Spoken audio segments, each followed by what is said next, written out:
Assalamualaikum, selamat datang di mata kuliah Metode Perancangan Arsitektur. Video ini merupakan bagian kedua dari materi tentang kriteria perancangan. Bagi teman-teman mahasiswa yang belum mengikuti atau menyelesaikan bagian pertama materi kriteria perancangan, silahkan menonton videonya terlebih dahulu. Di dalam video ini, kami coba sampaikan bagaimana kriteria perancangan itu disusun. Kemudian di bagian akhir akan disampaikan seberapa penting sih kriteria perancangan itu dibuat oleh kita sebagai arsitek. Kenapa nggak langsung gambar aja, misalnya seperti itu. Namun sebelumnya, ini ada beberapa cuplikan terkait dengan beberapa sayembara arsitektur dan perkotaan. Misalnya, salah satu sayembara terfenomenal di tahun lalu, yaitu sayembara gagasan desain kawasan ibu kota negara oleh Kementerian Pekerjaan Umum dan Perumahan Rakyat. Nah, maka di dalam penjelasan sayembara gagasan desain itu ada dijelaskan bagaimana kriteria desain atau kriteria perancangan yang diminta atau dituntut. Satu, mencerminkan identitas bangsa, menjamin keberlanjutan lingkungan sosial dan ekonomi, sampai dengan mewujudkan kota yang cerdas, modern, dan berstandar internasional. Kita simpan untuk sayembara IKN. Kita coba lanjut ke sayembara lainnya. Ini juga adalah sayembara yang juga barusan digagas oleh teman-teman dari Institut Teknologi Indonesia, yaitu tentang perancangan revitalisasi Masjid Al-Bayan. Di mana di dalam KK-nya juga disampaikan tentang kriteria perancangan sayembara.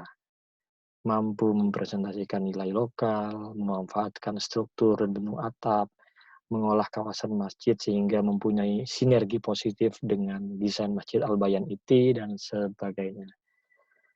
Nah, dari berbagai macam kriteria perancangan yang sudah disusun di dalam berbagai macam tempat dan waktu, maka kita bisa mengambil pelajaran bagaimana pentingnya sebuah kriteria perancangan itu dirumuskan. Ada lagi tentang kriteria perancangan yang disusun di dalam membuat sebuah sayembara pasar anyar, pasar wisata tematik berbasis komunitas.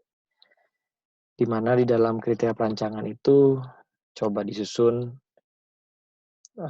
dibagi dalam beberapa isu atau topik: kenyamanan bangunan, keunikan desain, peningkatan kualitas hidup, komunikasi dan interaksi, dan seterusnya.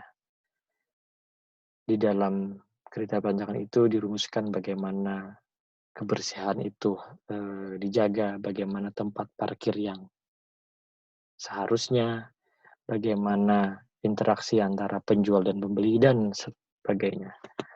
Dengan kata lain, apakah dengan beberapa contoh yang diklaim sebagai kriteria perancangan atau desain itu kalian sudah clear atau paham apa yang dimaksud dengan kriteria perancangan, bagaimana cara menuliskan dan mendeskripsikan kriteria perancangan, atau jangan-jangan sebagian merasa ada yang kok campur aduk ya antara apa yang disebut dengan functional solution dengan physical solution, seperti apa yang sudah disampaikan pada materi sebelumnya. Oleh karena itu, kita coba kembalikan pada prinsip dasar bagaimana merumuskan kriteria perancangan tersebut. Ini adalah slide yang sudah disampaikan juga pada video sebelumnya, bahwa kriteria perancangan punya karakter berorientasi pada functional solution, sedangkan konsep perancangan physical solution. Skematik perancangan itu adalah perwujudan dalam bentuk gambar dari konsep perancangan. Intinya, dalam merumuskan kriteria perancangan ataupun konsep dan skematik perancangan, tetap yang menjadi fokus kita adalah bagaimana kita bisa memberikan alternatif ide solusi bagi sebuah rumusan masalah.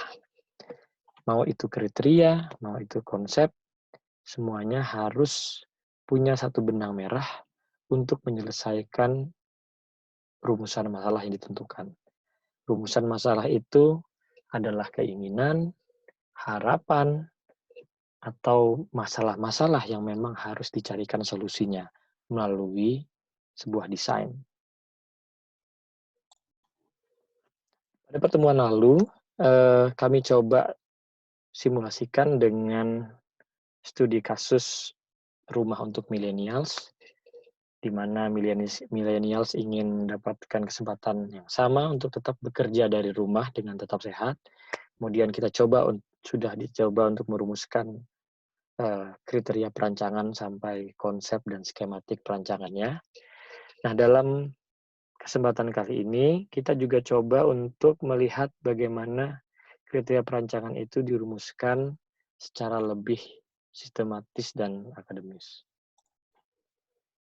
Ini adalah desain brief template yang pada beberapa waktu yang lalu sudah disampaikan di dalam materi yang disampaikan oleh Ibu Risti, di mana di dalam template ini disampaikan problem statement. Sudah dirumuskan sebuah problem statement. Kita ketahui bahwa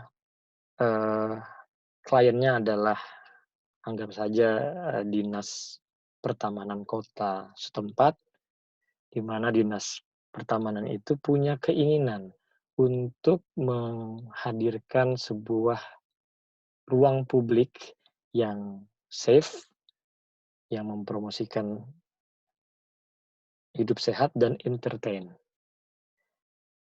Nah, dari problem statement yang sudah dirumuskan ini, di bawahnya ada design statement yang merupakan kriteria perancangan.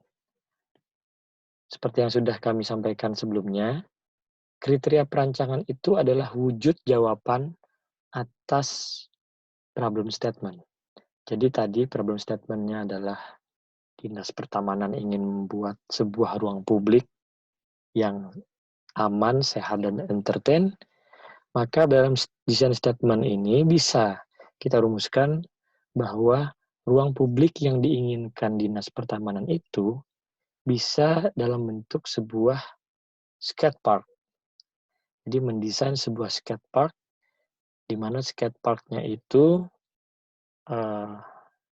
diperuntukkan untuk segala macam usia dan komunitas, dan harus mempunyai banyak alternatif untuk para skateboarders untuk berskatria dan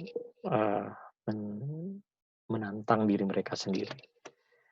Ini adalah salah satu contoh desain statement atau kriteria perancangan di dalam merespon atau menjawab problem statement tadi. Kita coba lihat pada contoh yang lainnya, yaitu pada Medical Center and School of Medicine, di mana di dalam merumuskannya, sang arsitek sepertinya mengacu pada 4 isu atau aspek yang perlu diperhatikan dari dari William Pena. 4 aspek tersebut adalah function, economy, form, and time. Nah, di dalam rumusan masing-masing isu tersebut, maka kita bisa telusuri ada bagian problem statement dan ada bagian kriteria perancangan. Problem statement-nya pada contoh fungsi, pada bagian function, bahwa School of Medicine ini mempunyai keterkaitan yang kuat secara fungsional dan administratif dengan kampus existing-nya. itu adalah statement masalahnya atau problem statement-nya. Bahwa menurut klien, School of Medicine yang akan direncanakan itu harus tetap punya keterkaitan yang erat secara fungsional dan administratif dengan kampus existing. Sehingga dalam merumuskan kriteria perancangannya dapat dirumuskan sebuah pernyataan bahwa a physical and visual connection between the two campus is important. Itu merupakan kriteria perancangan untuk menjawab statement awal tadi yang merupakan problem statement-nya. Jadi yang merah-merah itu adalah contoh bagaimana kriteria perancangan itu dirumuskan dalam sebuah kalimat. Kalau tadi pada isu tentang topik function, kita coba lihat bagaimana misalnya pada topik form atau bentuk. Misalnya pada bagian bawah disebutkan bahwa pada rancangannya nanti, maka sehari-harinya akan banyak sekali kunjungan pasien di klinik, di mana pasien-pasien tersebut merupakan pasien-pasien yang pertama kali datang, first visit. Ini adalah problem statement-nya. Bagaimana caranya untuk mencari solusi atas statement tersebut? Maka disebutkan di sini, special consideration must be made concerning patient orientation and direction. Bahwa di dalam menghadapi banyaknya pasien yang datang, apalagi pasien-pasien baru, maka perlu diperhatikan, perlu dibuat concern agar pasien itu dapat mengetahui orientasi dan arah yang jelas dari sebuah kompleks medical center tersebut.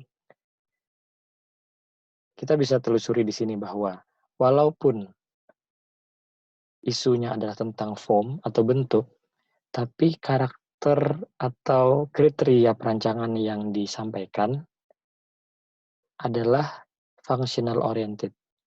Jadi orientasinya adalah bagaimana pasien-pasien itu tidak kehilangan orientasi dan arah. Itulah yang disebut dengan functional oriented. Nanti bagaimana caranya agar orientasi dan direction ini bisa dirancang secara baik, maka dirumuskan di dalam konsep perancangan bahwa orientasinya harus dibuat linier, kemudian arahnya harus sesuai dengan arah kedatangan, dan seterusnya.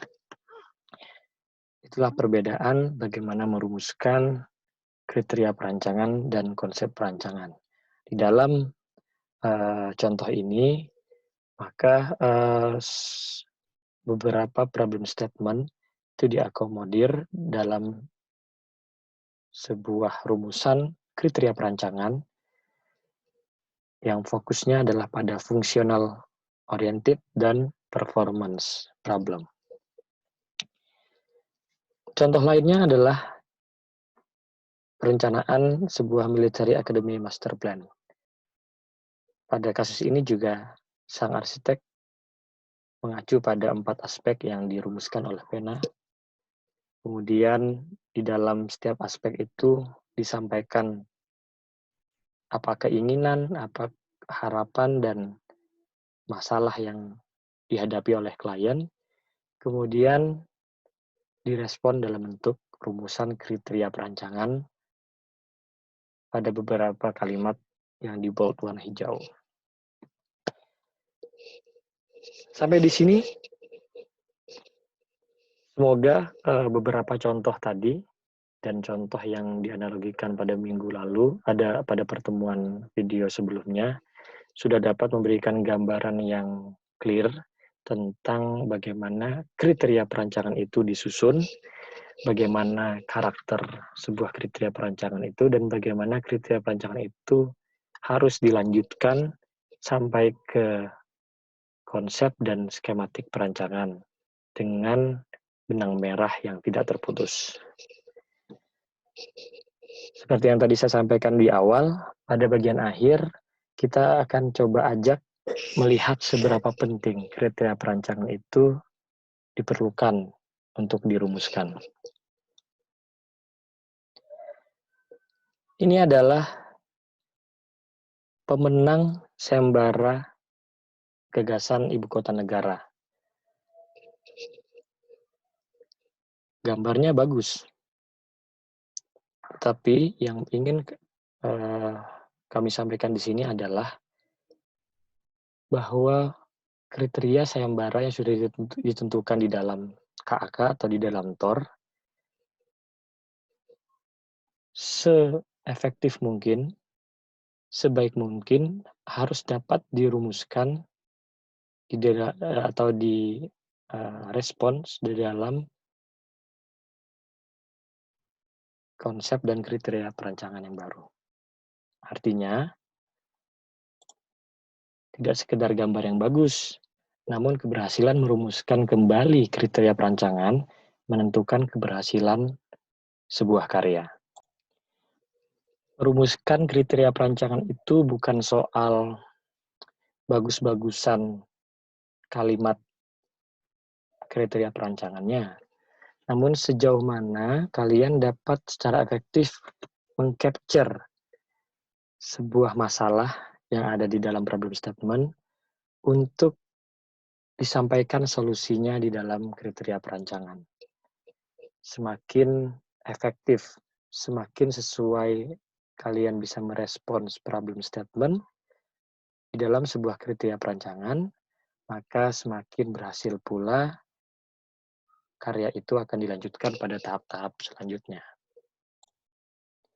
Berikut ini adalah beberapa cuplikan dari berbagai pemenang sayembara yang ada, baik mulai dari sayembara rumah, sayembara gedung-gedung komersial, sampai sayembara-sayembara kawasan dan perkotaan. Yang ingin kami sampaikan di sini adalah di setiap karya pemenang sayembara selalu didukung dan disertai oleh kalimat-kalimat yang menjelaskan ide rancangan.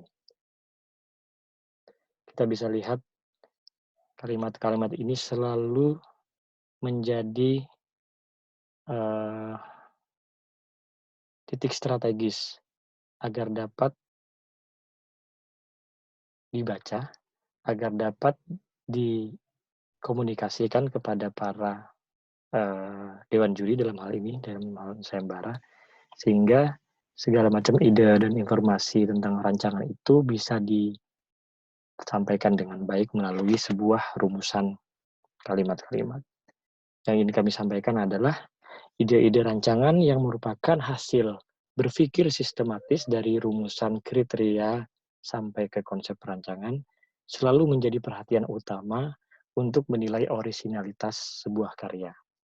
Untuk itu, seperti yang disampaikan sebelumnya, di dalam berproses arsitektur, jangan terburu-buru untuk berpikir bentuknya, berpikir aspek fisiknya, tapi mulai dan fokuslah untuk menangkap hal-hal abstrak, hal-hal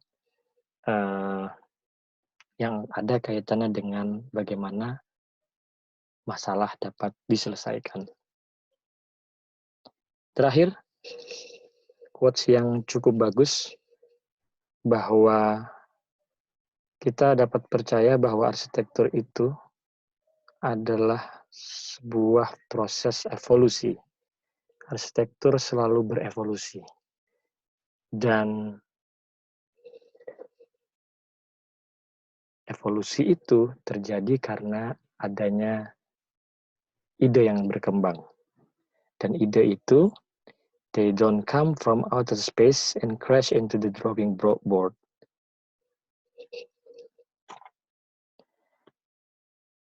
So, Jangan malas untuk mulai mengeksplorasi daya pikir kita, daya rasionalitas kita, supaya segala macam rasionalitas yang kita capture tadi bisa secara baik dituangkan di dalam proses intuitif dan eksploratif. Terima kasih. Sampai jumpa pada materi-materi berikutnya. Ini adalah akhir dari materi tentang kriteria perancangan. Silahkan mengikuti kuliah-kuliah dengan tekun, jangan sampai ada yang terlewat. Bila ada yang tidak jelas, segera hubungi masing-masing dosen.